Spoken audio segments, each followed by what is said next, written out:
Everyone, welcome back to Tadowski's Shelter. For today's topic, we will be discussing what hourly challenges are and how they're extremely important to the success and growth of your base. Hourly challenges seem almost impossible to achieve for many, and most don't even attempt them. But proper understanding and planning can keep you in the positive and keep you pressing forward. Remember, if you like the video, drop a like, subscribe for more, and leave a comment if this helped you or if you have any other topics you wish to discuss. So let's get to it. What are hourly challenges? Hourly challenges are exactly how they sound. Every hour on the hour, you have an attempt to achieve certain goals in your base to gain extra rewards.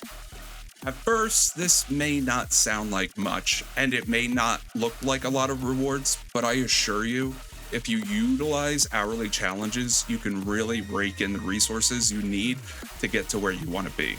The key to achieving as many hourly challenges as possible is patience and planning. I know that sounds like a lot, but it really doesn't require that much effort in order to achieve success. Knowing what challenges are coming up and when will help you achieve the 3 extra crates every time you attempt them. But how do I plan for crates? The easiest way to explain how one can plan to achieve hourly crates whenever possible is to know what the theme of the day is. How can we know what the theme of the day is? Well, if you already started Clash of Zones, or Cause as it's called, then you already have an idea of how the days will be themed. Basically, during Clash of Zones, every day has a base building theme. On Monday, the focus is on gathering. On Tuesday, it's building. On Wednesday, it's research. Thursday, heroes. Friday, troop building. And then on Saturday and Sunday, it's generally a free day of whatever you choose, or Saturday will be a kill event, quote unquote, where 2 competing states get crates for attacking each other's bases and killing each other's troops. Now, this theme carries over into the hourly challenges to an extent.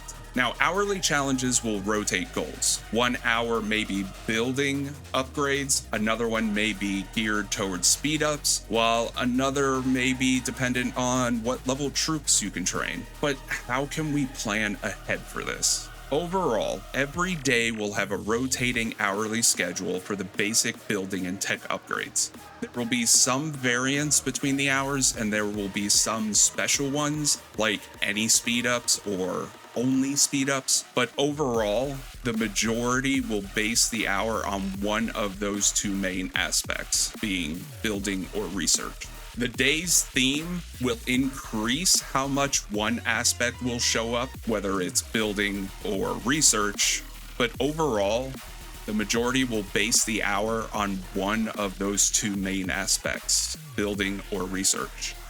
But how can we know for sure what is coming up and how much we need to score in order to plan ahead? If you go to your hourly challenge screen, all the information for the week will be laid out for you. The only aspect that won't show all the time is how points are scored throughout the event. That you're going to have to wait to see. But truth be told, once you get familiar with how the points are gained, they don't change. But if you go to the top right corner of the challenge screen, you will see a small round clock. If you click on this, a pop-up window will show you the day of the week and the hour. It will lay out what the hourly challenge will be for the entire day and what the goal will be for the hour for the entire week. This comes in very handy if you're looking to time something out so that you can use the least amount of extra resources possible to obtain the hourly challenge reward. What do I mean by this? Each challenge will have a different 3-box point goal depending on what is involved in the hourly challenge. It will also depend on your base level. Lower base levels will have a lower threshold to meet, since they will not get as much per item as a higher base will.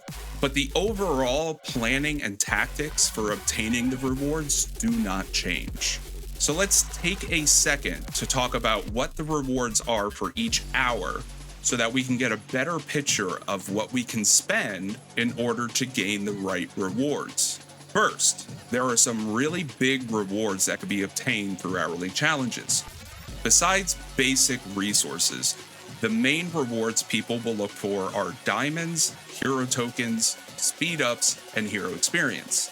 Hero tokens that are obtained through hourly challenges will decrease every hourly challenge you achieve. This is due to a daily limit on how many hero tokens you can obtain through the hourly challenges per day. As you know, tokens are huge. They're a valuable asset to have in order to get some really rare and powerful heroes for your base. Now, hero experience stays consistent throughout the day. If you get 3 boxes, you will always get the same amount of extra hero experience. Now, these are going to be very useful to quickly upgrade your heroes to max level. The diamonds you receive for successfully completing an hourly challenge stays consistent. I bring this up because it is a very important aspect to know for hourly challenges. As you know, diamonds can help you quickly speed up base development in a number of ways. Know that a successful 3-box challenge will net you a total of 5,600 diamonds. Now, this does not include any other bonuses you may receive from other events, such as Clash of Zones. Now, keeping this all in mind, you should always try to gain resources that are harder to come by using ones that are easier to come by. Diamonds are harder to come by, so obtaining all 3 crates by trying to stay under 5,600 diamonds will actually give you more diamonds than you spend. Granted, there are times where you may want the other rewards from the hourly and don't mind spending the extra diamonds, but understand that 5,600 diamond win will cut your losses to a minimum. So that means if I were to spend 10,000 diamonds in obtaining an hourly challenge, I really only spent 4,400 diamonds, and I will get the other rewards for completing the challenge. The last major reward from hourly challenges is one of the biggest ones to keep an eye on: speed ups. Seeing which speed up you will get may change your mind if you want to get the 3 boxes now or if you want to wait until the next hour. This places you in the area of planning, giving yourself some leeway to get the box now or to wait until the next one. So let's talk about the hourly challenges and which ones are easier to obtain. Overall, almost all hourly challenges are easy to obtain with the right planning ahead of time. For example, if you know that Tuesday is building day for Clash of Zones, starting a building that takes 6 days to complete, at least 3 or more days ahead of time, will give you the opportunity to maximize any rewards by saving you speed ups and or diamonds. The overall goal here is to minimize what you use in order to maximize your return. Resources are free over time. Lumber, fuel, all of that will come to you naturally. It just takes time to produce. However, diamonds and speed ups are not as easily obtained. Also, knowing the power you will get when you complete research or a building will help you determine how to properly hit your mark to gain the benefits without wasting more than necessary. It's not beneficial to obtain 20 million points in 1 hour from speeding up multiple large buildings when one large building and one smaller one will suffice. You will not get more, and in fact, you'll lose out on obtaining extra hourly rewards for not waiting. Spreading it out over multiple hours is better than doing everything in 1 hour.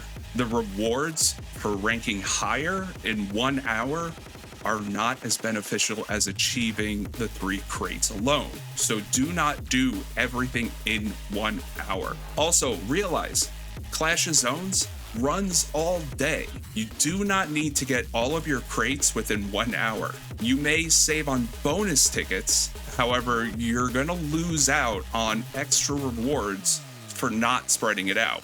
This is where the tactic of using a ticket during the last 15 minutes of an hourly challenge is beneficial.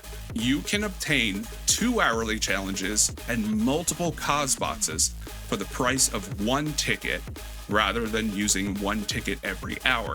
However, some challenges will be easier than others to achieve, and some have better overall base development in different areas than others. Generally speaking, challenges that require 15 million or more points are harder to achieve. Sticking to the lower point ones are easier for people to obtain. You do not get more rewards for a higher point one than the lower point one.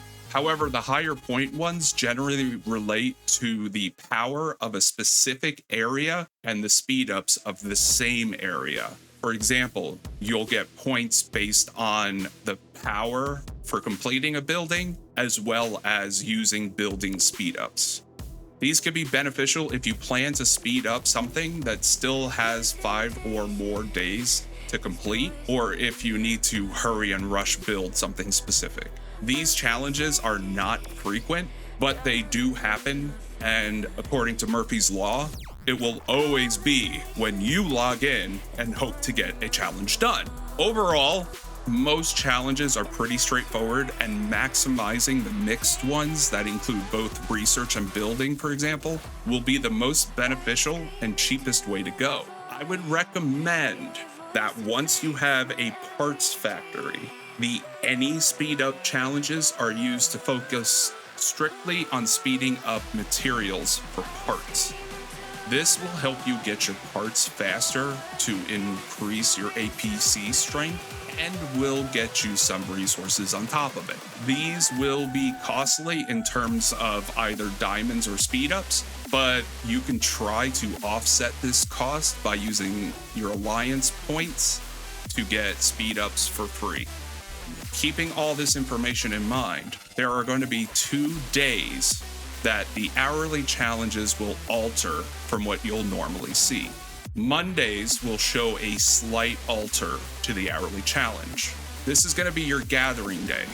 On gathering day, you're going to see a little bit less of mixed options like building and research in lieu of utilizing VIP points. If you have the VIP store unlocked, this should be the best time for you to use those points for major purchases. The other day that shows a drastic change in the hourly challenge objectives is Thursday, or Hero Day. On this day, you will not get any building or research goals. Everything will be geared towards upgrading your heroes or obtaining new ones. The key to this day is to be extremely patient and spread it out throughout the day. Try to resist the urge to spend these items throughout the week and or all at once. This way you can maximize your hourly challenges and cash out big time without spending any resources. Key tip, make sure every day you are exchanging your extra medals in the Hero Academy in order to have more medals to use on Thursday. If you plan it out right, you won't even need to do the quote-unquote hero trick. But if you do, you can still do the quote-unquote hero trick and use your stuff throughout the week. So let's talk about it since I brought it up. What is the hero trick?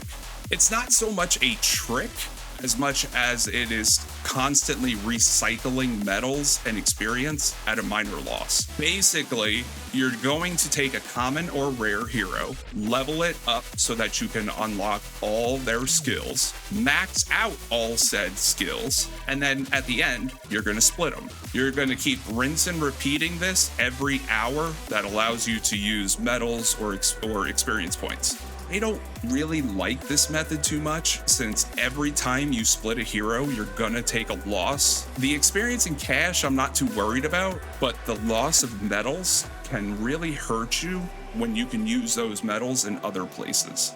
Whichever method you prefer, the goal here is to max out as many hourly challenge boxes as possible, since you do not need to use any resources on this day. Remember, the main goal is to get back more than you put in. Use stuff that you have an abundance of to get the stuff that you don't.